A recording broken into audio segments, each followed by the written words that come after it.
And it looks like the console wars of the 90s are going to be reinvigorated with some new classic consoles from the big three.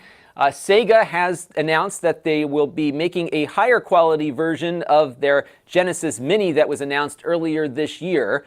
They had initially contracted with AT Games to put that together. AT Games makes those cheap plug-and-plays we see at just about every discount store out there, and you definitely get what you pay for with them. So it looks like they are bringing it back in-house to make a better product. So that's going to be delayed, but it is coming next year. Later this year, though, it looks like the PS1 Classic will be arriving at your mailbox if you were quick enough to pre-order one. I did this time because I always miss the boat on these things.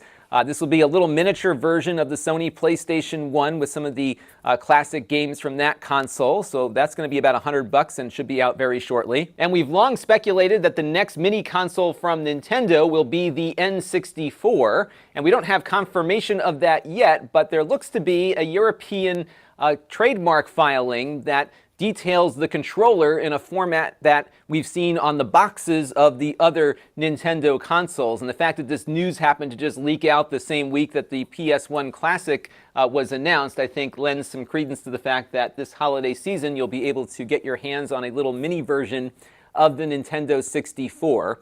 I'm eager to see if they are doing this, what they're going to do to the controller. My understanding from how the original controller was designed was that the analog stick on it was overly complicated.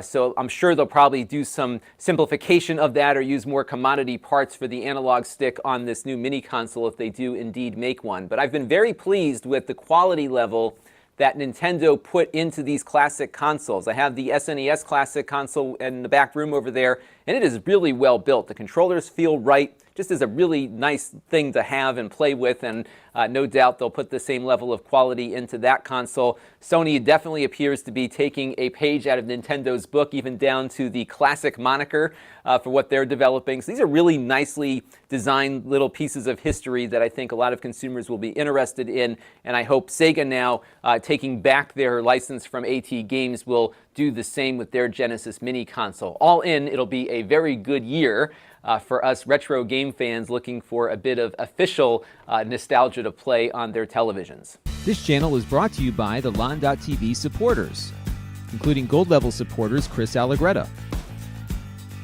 the Four Guys with Quarters podcast, Tom Albrecht,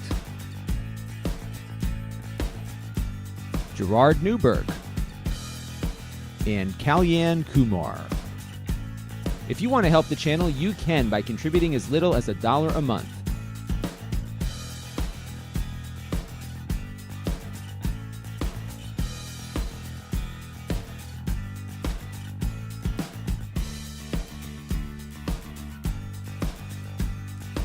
Head over to lon.tv/support to learn more.